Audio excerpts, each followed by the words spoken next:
Hi. അപ്പോൾ ഞങ്ങൾ Chimmini dam കാണാൻ പോയപ്പോൾ എടുത്തായിരുന്ന വീഡിയോ കേട്ടോ അത്. അപ്പോൾ ഏകദേശം വാഗമണ്ണൊക്കെ മാതിരിയായിരുന്നു എനിക്ക് അവിടുത്തെ സീനറിയൊക്കെ തോന്നിയായിരുന്നു. കാരണം മൊട്ടക്കുന്നൊക്കെ ഏകദേശം ഇതുമാതിരി എനിക്ക് തോന്നിയായിരുന്നു. പിന്നെ അവിടേക്ക് ഈ കാണുന്ന മരങ്ങളൊക്കെ ഇങ്ങനെ നമ്മുടെ മുള്ളമ്പഴമില്ലേ അതാ സാധനം. പിന്നെ അത് കഴിഞ്ഞ് ഞങ്ങൾ ഈ ഒരു സ്ഥലത്ത് എത്തിയപ്പോൾ കുറച്ച് ഫോട്ടോസൊക്കെ എടുത്ത് ഇപ്പോൾ നമ്മൾ ഡാമിൻ്റെ അവിടെ എത്തി. അവിടുത്തെ സീനറി കണ്ടാൽ ശരിക്കും ഗ്രാഫിക്സ് മാതിരിയേ തോന്നുള്ളൂ. പിന്നെ ഞങ്ങൾ അവിടെ നിന്ന് ഐസ്ക്രീമൊക്കെ വാങ്ങിച്ച് ഞങ്ങൾ ഡാമിൻ്റെ ആ അങ്ങോട്ടേക്ക് പോയിട്ട് കൃത്യം ഡാം കാണുന്നൊരു അവിടം വരെ ഞങ്ങൾ പോയി.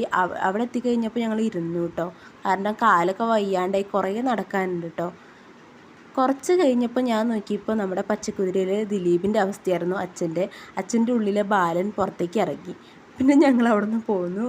പിന്നെ ഞങ്ങൾ പോരുന്ന വഴിക്ക് തന്നെ സ്പ്രിൻറ്റും ലേസൊക്കെ വാങ്ങിച്ചായിരുന്നു കേട്ടോ. അപ്പോൾ അതൊക്കെ കഴിച്ചു. അത് കഴിഞ്ഞ് അത് കഴിഞ്ഞ് വൈകുന്നേരമൊക്കെ ആയപ്പോഴേക്കും ചായയും പിന്നെ മുട്ട ദോശ കഴിച്ചു.